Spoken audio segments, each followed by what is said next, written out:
Friends, మీకు ఈ video నచ్చితే లైక్ చేయండి, సబ్స్క్రైబ్ చేయండి. ఏమైనా మీరు చూసారా అని లక్ష్మి అడుగుతూ ఉంటే, నేను చూడలేదు లక్ష్మి, అందుకే కదా నిన్ను తీసుకురమ్మని చెప్పాను అని మిత్ర బాధపడుతూ ఉంటాడు. అసలు ఇప్పుడు ఫైల్ పోయింది అంటే ఎవరు రెస్పాన్సిబిలిటీ అని అరవింద అరుస్తూ ఉంటుంది. కోట్ల రూపాయల టెండర్, ఏంటి లక్ష్మి ఇంత తేలిగ్గా ఇంకా కేర్లెస్గా ఎలా ఉన్నావు అని అరవింద అరుస్తూ ఉంటే, నన్ను క్షమించండి అత్తయ్య గారు, తప్పు జరిగిపోయింది, నేను దిండు కింద పెట్టుకోకుండా ఉండవలసింది, నన్ను క్షమించండి అని లక్ష్మి తెచ్చుకుంటూ ఉంటుంది. ఏంటి లక్ష్మి, ఇప్పుడు క్షమించేంత మాత్రాన ఆ ఫైల్ తిరిగి వస్తుందా?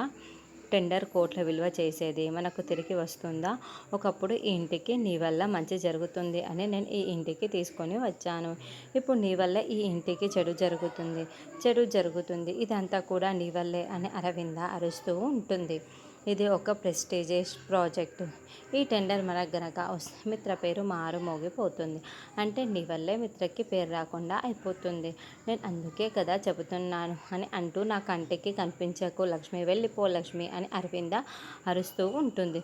దాంతో లక్ష్మి క్షమించమని అడిగినా కూడా అత్తయ్య గారు ఇలా కోపడుతున్నారే అని బాధపడుతూ ఉంటే, మా మెంటి ఇలా మాట్లాడుతున్నారు అని మిత్ర బాధపడుతూ ఉంటుంది. మాట్లాడకు మామ అని చెప్పేసి జయదేవ్ అంటాడు.